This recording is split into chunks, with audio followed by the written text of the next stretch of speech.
The law of attraction is just like the law of gravity. If an apple falls from the tree, it sure as hell will hit the ground, right? Not if you put a table in the way. And the law of attraction is just like that. You will energetically attract to you all the people, things, and outcomes that match your level of vibration, unless you put up resistance. And today I'm going to be talking about one of the biggest culprits in the game of resistance, and that is desperation. So like a lot of you, I'm also an entrepreneur. I've run many of my own businesses. Quite a few of them have failed. One or two of them have been quite successful. But my biggest first ever venture, my first startup venture, was a film magazine that I tried to launch in London. It was meant to be a weekly film magazine with the cinema listings for all of the London cinemas. And I tried to launch this back in 2005. And I thought it was going to be the next sensation. A small A5 size film magazine, and it was called Take One. Now, I had been trying to raise finance for this magazine for the best part of a year and a half. I'd managed to secure a huge loan from Barclays Bank, and I'd secured a little bit of funding from 2 angel investors, as well as putting in a lot of my own money to fund the project. I'd built a team. We were functioning in offices in central London, not far from Soho Square. Just in the run-up to the launch, we were really running down to the wire in terms of finance. I mean, for me, it was all a cash flow game. Cash is king. And I had just enough money to pay my staff to the end of August, and just enough money to pay the rent, but not enough money to fund the print run that was required for issue 1. And we had an angel investor who was just on the cusp of giving us the green light, and he was going to put in a big sum of money, and this was the kind of make or break investment. He was going to put in about £100,000 sterling. At the time, that was probably about $200,000. Of course, the pound is much weaker these days. He had really indicated up to that point he was very interested in my project, very interested in backing me, but I just couldn't get him to make a decision. And I told him that the deadline is September the 1st, and I knew that on the 5th of September I would have to tell the printers to begin the print run for our first issue. And it wasn't as if we could change the launch date, because we had put it out in all our advertisements. Look out for Take One film magazine launching on September the 9th, 0909 2005. So we couldn't postpone the launch because we would have lost a lot of credibility. So it was crucial that we launched on September the 9th, and it was crucial that I got that funding by noon on September the 5th, so I could say to the printers, yes, we're ready to go. And sure enough, I told my investor I need to know by the 1st of September. Always leave a bit of buffer room, right? And he didn't come back, and he didn't come back, and he didn't come back. And there's only so much that you can hassle a person. I think on the Friday, 2nd of September, I think I sent a desperation email saying I really need to know by 12 noon on Monday at the latest. 12 noon on Monday came by. I'm checking my emails, I'm checking my phone, still no news from this investor. At 3 o'clock that afternoon, I had to call an emergency staff meeting and say to everybody, I'm sorry, I'm pulling the plug, our funding hasn't come through, we can't go ahead and launch. We can't ask the printers to start the print run. The whole show was off, and I didn't get my baby out on the street, and I was absolutely devastated. So was the team. Everybody loved this little magazine that I'd concocted.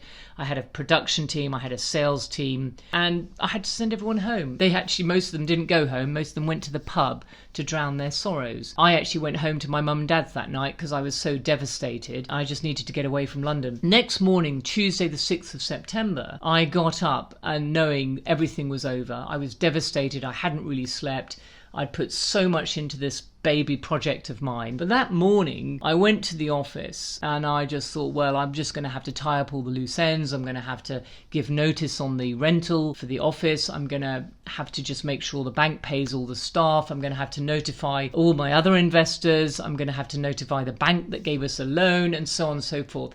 And I went in that morning and I was absolutely devastated, and I just couldn't accept what had happened. I felt so frustrated. I couldn't believe I'd been engaging with the law of attraction. I'd read Napoleon Hill's Think and Grow Rich book, which I loved. I was applying so many of his principles, and I had come so far, and yet at the crucial moment I couldn't quite tilt the scales in my favour. This was all going on in my head, and I was just winding things up in the office that morning and working out how I was going to get everything out of the office as quickly as possible, because by giving notice of a month, I wasn't sure what would actually happen. They might have seized our goods. I hadn't done anything illegal, but we were on a 12-month contract and we'd only been there for 6 months or something. As the morning progressed, I think I had a couple of coffees, which is always good for my joie de vivre. About midday, I just sat back in my desk. I looked up and I just thought, I accept what's happened. I gave it my best shot and the circumstances were just not favourable for me, and I accept. And that day, Tuesday the 6th of September, I accepted defeat. And it was a big shift in my energy, because I accepted and I just let go of everything. I accepted that I was going to fall flat on my face. I'd put all my money into this. I had nothing else to go to. No other job in the background. I'd done what Napoleon Hill says, burn all your bridges. Be absolutely focused on your desire. I'd done all of that and it hadn't come to fruition, and I'd fallen flat on my face, and I just thought, it's okay. I'll cope. I'll get by. My parents love me. They're not going to let me go on the street. We'll work something out. And I accepted it. And there was a mind shift at 12 o'clock, Tuesday the 6th of September 2005. 32 minutes later, 12:32 p.m, my phone started to ring. I picked it up. Hello? It was the investor. And the investor said, Elizabeth, we're great. We love your project. We're all ready to go. We're going to back you. I'm just phoning to confirm that it's a yes from us. I'd just sent all the staff home. I'd pulled the plug already, and now he comes up and says, if only he could have called me 24 hours earlier. That's all it took. And I'd been talking to him for 6 months, and he was just a day too late. In fact, what actually happened, it wasn't a disaster. After I came off the call, I spoke to a few people and they said, I think you can still launch. I spoke to my staff, I spoke to the manager of the production team. Everybody was saying, we can still do this. We've lost 24 hours, we can still do this. The key thing is, can the printer print on time? We were doing 30,000 copies of the magazine. I called the printer, I said, you won't believe what's happened, but we can go ahead. Is it too late? Can we still get this out on September the 9th? And he said, yes, we can do it. But you've got to get everything to us by 4 o'clock this afternoon. I want full payment up front. I could do that. And we were good to go. So in fact, the investment didn't come in at the 11th hour. It came in at the 12th hour plus 32 minutes a day later. But we were still able to get the magazine out of the door. And here's a copy of, I think this is issue 5. This is what it looked like. We did 8 issues altogether because we still needed to raise more funding. And ultimately, I couldn't get all the funding that we needed. We had to draw a line in the sand. We weren't getting sponsorship or anything. That's a whole other story for a whole other video. This is the interesting thing, is what happened there. I was so desperate for the money to come through, for that investor to give us a yes. He was my last straw that I was clutching onto, and I'd become so desperate that although it was always going to be a yes from him, I'd been resisting it. And until I sat at my computer that Tuesday lunchtime at 12 noon and said, I accept, I let go, that resistance was there.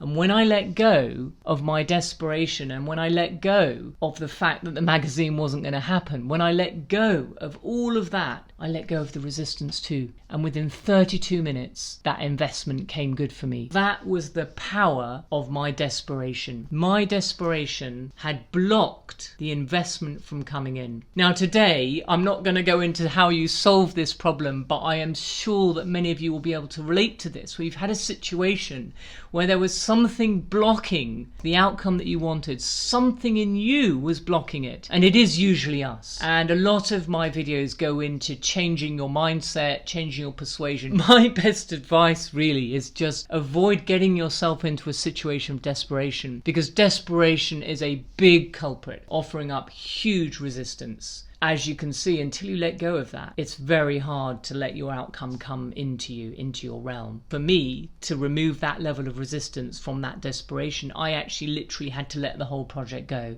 and accept that it was over. Once I accepted, in came the investment. And it's incredible to me. It's incredible, but there's no question that the law of attraction was at work. That investment was coming to me. It was attracted to me. That was the vibration I was on. But I had this big level of desperation that was blocking it from coming in.